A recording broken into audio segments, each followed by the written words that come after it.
Assalamualaikum warahmatullahi wabarakatuh. Alhamdulillah. Wassalatu wassalamu ala rasulillah. Ya. Sekarang pagi ini saya jadi tukang ayam ya, bubur ayam. Barusan saya ngobrol sama warga yang jualan bakso. Sepi katanya, dia jualan bakso sama mie ayam. Sejak lebaran lebihnya. Maksudnya sepi apa, Bu? Maksudnya sepi itu jadi dapat duit nggak bisa buat belanja lagi. Sampai sekarang tanggal 27 Mei ya. Dari April sepi. Terus duit pada kemana itu? Kayaknya duitnya untuk bayar utang ya. Ya. Atau bangun IKN atau bayar kereta cepat ya. Ya perbankan kan nggak berani ngocorkan dana kali, atau gimana sih penjelasannya, aku nggak ngerti. Uang yang seharusnya untuk masyarakat digelontorkan gitu supaya ekonomi berputar, kata orang-orang ahli, itu terus nggak muter karena dipakai untuk yang lain, sehingga ekonomi nggak bergerak di masyarakat ya. Dulu yang ngomong gitu siapa sih? Rizal Ramli apa ya? Rizal Ramli itu canggih kalau analisa tuh. Rizal Ramli, ya kan? Saya pernah ketemu dengan Rizal Ramli waktu saya pas jualan fried chicken 8.000 itu, diundang ke rumahnya almarhum sekarang ya. Orang pintar ya, kok cepet mati sih. Rizal Ramli tuh kalau ngeritik tuh tajam ya.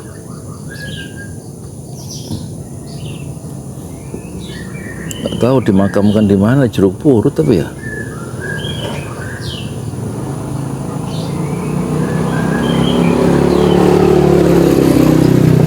Ternyata manusia itu meninggal, bisa meninggal ya. Banyak orang yang pernah saya temui dalam hidupnya meninggal. Saya pernah ketemu Buya Hamka. Saya ke rumahnya dulu. Buya Hamka penulis tafsir Al-Azhar, pemimpin umum majalah Panji Masyarakat, majalah 10 harian, sebulan terbit 3 kali. Saya temui setelah sholat asar di rumahnya di Masjid Agung, samping Masjid Agung Bayora. Waktu itu umur saya 19 tahun, tahun 1980. Buya Hamka jadi umur 72 tahun ya. Setahun kemudian setelah perjumpaan itu meninggal Buya Hamka. Terus saya ketemu juga dengan Pak Nasir. Waktu umur saya berapa tuh? 31 mungkin. Tahun 92 waktu zaman perang Bosnia, rapat untuk kampanye solidaritas Muslim Bosnia. Ya. Gak lama kemudian setelah saya ketemu di rumahnya di Jalan Jawa, rapat untuk membela Muslim Bosnia, wafat ya. Tapi sebelum meninggal saya sempat ke rumah sakit jenguk Muhammad Nasir yang udah nggak sadar, kasih oksigen dari ruang kaca ngeliatnya. Di ruang ICU, nggak bisa masuk, kita lewat dari ruang kaca di rumah sakit Cipto Mangunkusumo ya, tahun 92 akhir kalau nggak salah. Waktu rapat terakhir saya dengan Pak Nasir itu tahun bulan Juli 92. Ini Pak Nasir waktu itu umur 84 ya. Saya umur 31. Orang udah setua itu, serentak itu, Pak Nasir masih mikirin kemerdekaan Muslim Bosnia yang baru memproklamasikan diri 2 bulan sebelumnya, bulan April ya 1992, terus diserbu sama Serbia, Yugoslavia itu, Kristen Ortodoks ya. Diserbu. Wah, aku dangdut pagi-pagi. nggak bisa rekaman dong. Terus nggak lama wafat. Jadi yang wafat tuh Rizal Ramli, Buya Hamka, Natsir ya. Kemudian yang meninggal lagi yang itu Pak Ramlan Marjonet ya, asisten pribadi dari Natsir, Ramlan Marjonet, yang ngajak saya jenguk Pak Nasir di ruang ICU itu. Perjumpaan terakhir saya dengan Pak Nasir di ruang ICU itu, yang ngelihat dari balik kaca. Luar biasa, saya menyaksikan orang-orang besar selintas dalam lintasan hidup saya ya. Sekarang umur saya 63 tahun 8 bulan, 62 tahun 8 bulan ya. 28 hari atau 29 hari. Bentar lagi 62 tahun 9 bulan ya. Jadi wafat juga itu Ramlan Marjonet. Kemudian yang wafat lagi adalah yang pernah saya ketemu, siapa lagi ya? Yang dulu tuh Dang Saifuddin Ansori, anaknya Isa Ansori, rumahnya di samping Hotel Homan Bandung dulu, terus sudah meninggal sekarang Pak Isa Ansori, Endang Isa Ansori. Banyak yang sudah meninggal, tokoh-tokoh Islam itu. Terus yang pernah saya wawancarai adalah Cak Nur ya, Kholis Majid, itu juga udah meninggal juga, umur 66 meninggalnya tahun 2006. 2006 ya, 2006 ya. Kalau Gus Dur saya nggak pernah ketemu ya. Gus Dur nggak pernah ketemu satu ruangan, nggak pernah bincang gitu maksudnya. Saya pernah bincang-bincang dengan itu tadi, Rizal Ramli, Buya Hamka, Natsir, Muhammad Nasir yang pernah menjadi Perdana Menteri tahun 50-an kan. Hamka pernah menjadi Ketua Majelis Ulama tahun 75. Kemudian ketemu lagi Endang Saifuddin Ansori. Itu siapa lagi ya saya ketemu tokoh-tokoh Islam dia.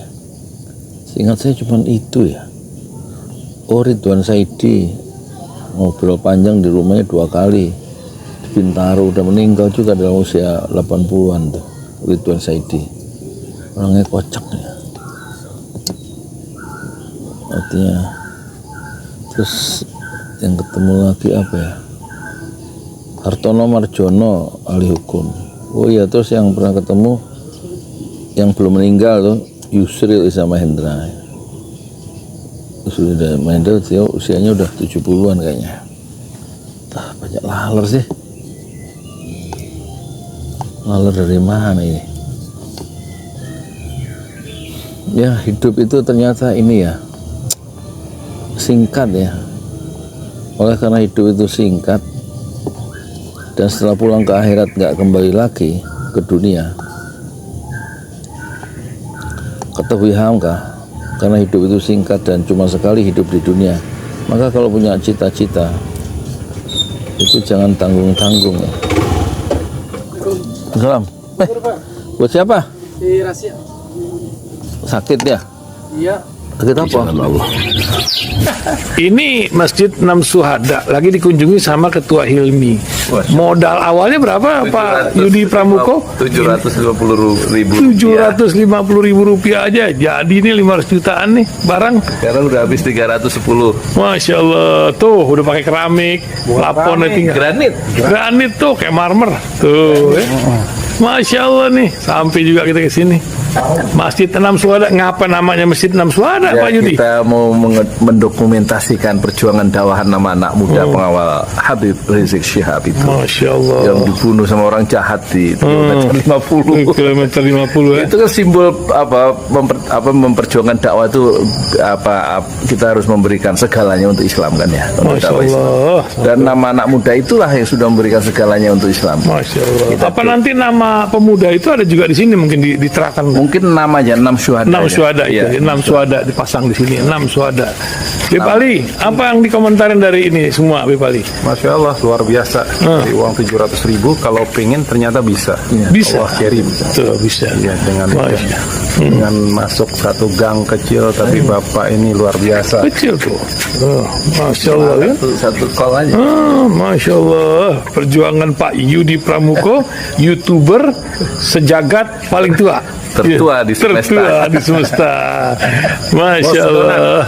Tukang donat. Tukang donat. Tukang donat dari Paru. Ini saya laporkan dari lapangan ini, langsung dari Masjid Anam Syuhada. Masya Allah. Dan ini dia. Dalam lihat ah. Tuh lihat tuh masjidnya. Tuh imamnya di situ tuh. Malam-malam lagi kita. Masya Allah. Masih kurang nih. Atapnya katanya transfer aja.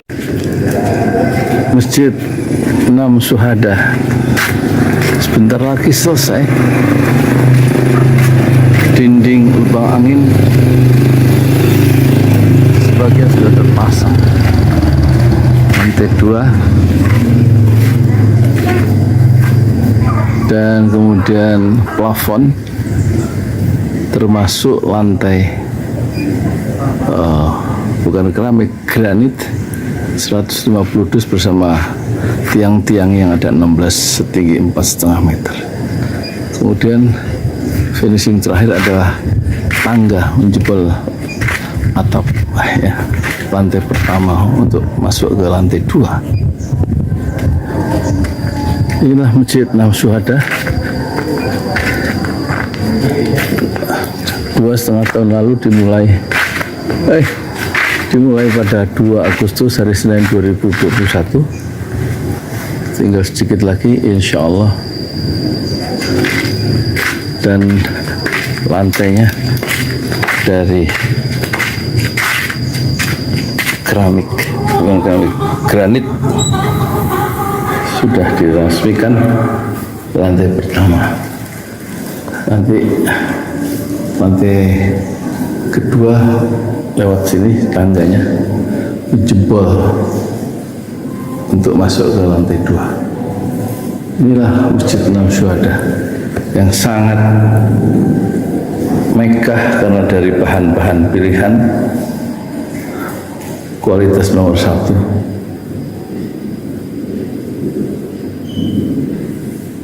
Tinggal sekitar 80 juta lagi finishing lantai atas selesai, insya Allah.